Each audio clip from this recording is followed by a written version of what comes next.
Welcome back to Editor's Roundtable. What an interesting week this was. One in which we hit that milestone of 25,000, but one in which we also saw large amount of selling pressure. Ashwini Agarwal of Demeter Advisors has been sitting with us. Ashwini, one of the big talking points this week was the auto sector. We got earnings from Tata Motors where the management is quite cautious about the way going forward. The auto sales for the month of July were not that great. And then we had the Ola IPO that opened up as well.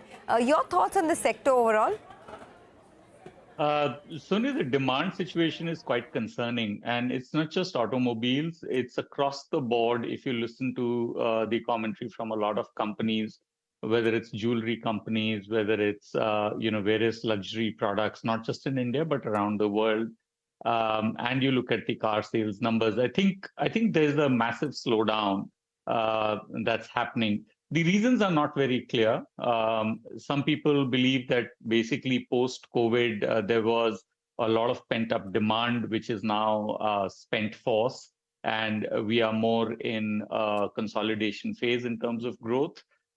Some believe that money has just got invested in markets, and people don't want to spend money on consumption.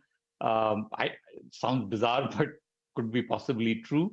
So the reasons are not very clear, but there is a slowdown. And after 2 years of very strong sales growth, especially in cars, who knows, this might continue for a little bit. Two-wheelers, on the other hand, are looking a little more constructive, where hopefully if the monsoon continues to stay on track, and with higher MSP for various crops, you could see a little more lift to two-wheeler sales. So car companies are looking to be, facing a little bit of a headwind at this point. Okay, car companies are facing a bit of a headwind. Ashwini, thanks a lot for joining us and speaking to CNBC TV18. Well, moving on, the US presidential race is well underway as the Republican candidate Donald Trump and the latest entrant Democrat candidate Kamala Harris battle it out for the top job. Prashant has moved to the wall. Prashant, what are the latest polls saying? And more important, where does Kamala Harris stand when it comes to various political issues? Well, thank you for that. The premise of sort of putting this piece together is basically very simple. The election in the US in November is going to be between Trump and Kamala Harris. Now, Trump, we all know what he stands for. We know his views on taxation, oil, where he wants the dollar to be, what he wants to do with regards to China, Europe. We know the whole thing, right? Because he's been president before, and of course, it's been so well covered. We also kind of knew where Biden stood.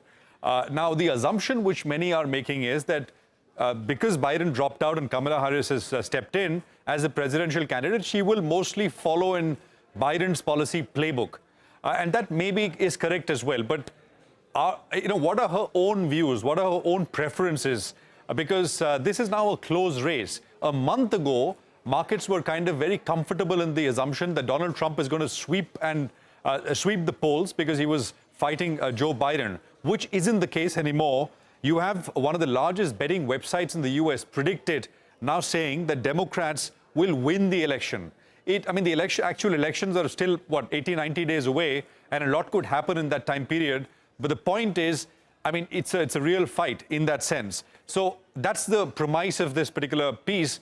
What are Harris's own views on just 4 or 5 important policy matters? So on taxation, this is what she believes. She's expected to keep Biden's tax plan intact at a broad level. The key difference is that she supported raising corporate taxes in the US to 35%.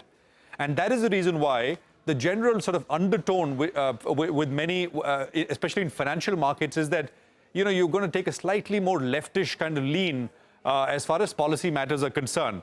She also suggested taxing stocks, bonds, and derivative trading to fund social programs. So that's the other kind of thing that I picked up in terms of what her own preferences are. On tariffs, where does she stand? She's been a known critic of Trump tariffs. Trump, of course, his most preferred tool of negotiation is tariffs, right? She's against it, and she stated, and I quote, "I'm not a protectionist Democrat." One of the big things which is expected to change in the first 100 days after the US elections, if Republicans take control, is the use of tariffs in terms of other countries. On foreign policy, it's interesting.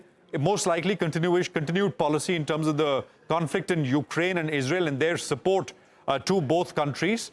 But Harris has been more vocal in reprimanding Israel for some of its actions during the conflict in Gaza. Interestingly, she skipped Netanyahu's address to the Congress when he was visiting the US recently. So that is something at the margin which is perhaps slightly different. On energy policy, oil prices, she'll likely expand investments in clean energy.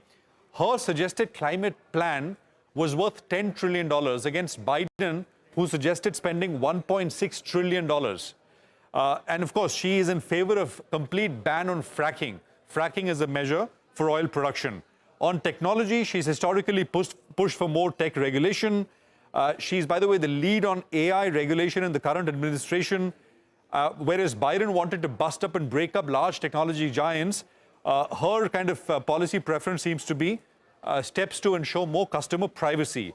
On immigration, I mean, I think there is not very much difference. On healthcare, she supported expansion of Medicare to all Americans, and she's likely to maintain the push to lower drug prices in the US. So just, I mean, some differences. Largely, I mean, I think it would be right to assume that she would continue what Biden's policy book is.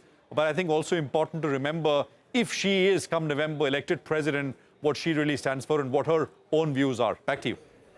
Okay, thanks a lot for that. Well, lots of action there on the political setup in the United States. But with that, it's a wrap on this edition of Editor's Roundtable. More news and updates coming up on the other side.